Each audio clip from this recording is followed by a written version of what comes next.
श्री चैतन्य देव सरकारी विद्यालय सुवर्ण जयंती उत्सव उद्यापित बालेश्वर जिला बस्ता ब्लॉक एवं रासगोविंदपुर सीमांतवर्ती पाइकसाही श्री चैतन्य देव सरकारी उच्च विद्यालय सुवर्ण जयंती उत्सव उद्यापित हो जाइछि। आज उद्यापन उत्सव में सुवर्ण जयंती कमिटर सभापति महादेव दास सभापतित्व करथिबा बेले मुख्य अतिथि भाव पूर्वतन सांसद इंजीनियर रविंद्र जेना, मुख्य वक्ता पूर्वतन मुख्य शासन सचिव विजय कुमार पट्टनायक, सम्मानित अतिथि वरिष्ठ सांबादिक कमलाकांत पति, रासगोविंदपुर ब्लॉक गोष्ठी शिक्षा अधिकारी सतीश चंद्र महापात्र, प्रधान शिक्षयित्री संगीता बेहेरा, स्तंभकार विश्वराज पट्टनायक प्रमुख उपस्थित रही अवसरप्राप्त आरक्षी अधीक्षक संतोष कुमार नायक अतिथि परिचय प्रदान करथिले।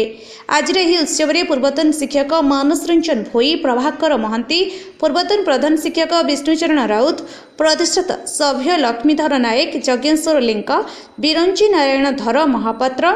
पुलिस विभाग राष्ट्रपति पदक प्राप्त सरोज कुमार भोई को मानपत्र उत्तरीय सहित संबोधित करा। उद्यान कृषि विभाग पूर्वतन सहकारी जुग्म सचिव जयंत नायक धन्यवाद अर्पण करथिले। महादेव दास, प्रेसिडेंट गोल्डन जुबली कुटी एसडी गवर्नमेंट हाई स्कूल पाइकसाई। उद्यापन दिवस आपन तो देखिले, उद्यापन उत्सव रे जो पालन कलु बहुत धूमधाम रे हला एवं समस्त मध्य खुशी। हमर गेस्ट माने जमन आसीथिले से समस्त उच्चश्रेणी भाषण देले एवं से कहले एमती एक गोल्डन जुबली प्राय ओडिशा रे देखा विरल है। जो मान ये गोल्डन जुबली सफल है, मुझे जरिया समस्त को धन्यवाद देवाक चाहूँगी। आमर वर्ल्ड बॉयज एसोसिएशन जो अच्छी समस्त छात्र छात्री एवं सर्वोपरि आमर वर्तमान शिक्षक तथा पुरातन शिक्षक बंधु शिक्षयित्री मानक तत्संग से आपण देखिले जहाँ को जोगु ये स्कूल टी आज यही जगह पहुंची गोटे ओडिशार चर्चित स्कूल हिसाब से जहाँ को जे मान द्वारा जे पिला माने प्रथम पाठ पढ़ी आज सारा ओडिशा ने भारत स्तर नाम कर सार को आमर जे पूर्वतन हेड सार विष्णुचरण राउत केमी देखिले आपण कि भली भावविहल अवस्था पूर्वतन छात्र छात्री मैंने समस्ते संबर्धित कर दृश्य देखी। तेणु समस्ते ये कार्यक्रम को बहुत भल रूपे कर सार मैंने गढ़ी तुलते ऋण किछिटा आम ए सुझी पार्लु बोली आम आज मन को माने निज मन को बुझे पार्छु जे किछि ऋण तक सुझिलु। मो ना प्रभाकर महांती, मो घर स्थानीय अंचल धेनगुजा ग्राम में 1977 मसीह स्कूल प्रथम रही 2013 मसीह मोर कार्यकाल सरला अवसर नेली। शिक्षक जीवन भितर मोर उद्देश्य थिला समाज रे किछि भल सुचरित्रवान पिला गठन करवा। मु पढ़ा को जी गुरुत्व दिए पिला मानकर चरित्र को अधिक गुरुत्व दी था कहीं आम जब चरित्रवान पिला गठन कर न पारिबा ताले समाज उन्नति केबे संभव नुहे। तेणु से आधारित मनोभाव नहीं एत पर्यंत मु मोर कर्तव्य जारी रखी। अवसर पर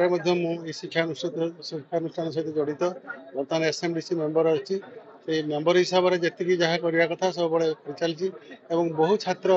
आम द्वारा अनुप्राणित हो आम आदर्श निश्चित भाव गठित होती से संपूर्ण सहयोग आज ये जो विशाल समावेश और ये भावविहल समावेश आपण देखिले तार पराकाष्ठा हूँ केवल से पिलामानकर स्कूल प्रति भल पाइबा। स्कूल प्रति भल पाइबा और समाज को गठन करवा ये लक्ष्य ना निश्चित भाव में स्कूल भल भल अमूल्य संपद गठन हो पारे। वर्तमान केवल स्कूल भविष्य एवं सरकार आभिमुख्य आम आभिमुख्य को पूर्ण करने छात्र छात्री मान उपयुक्त दरदी नुहति दरदी शिक्षार्थी आम शिक्षक मैंने दरदी नहे आग्रही नहे ताले सरकार जेकोसी पदक्षेप फेलियर हम ए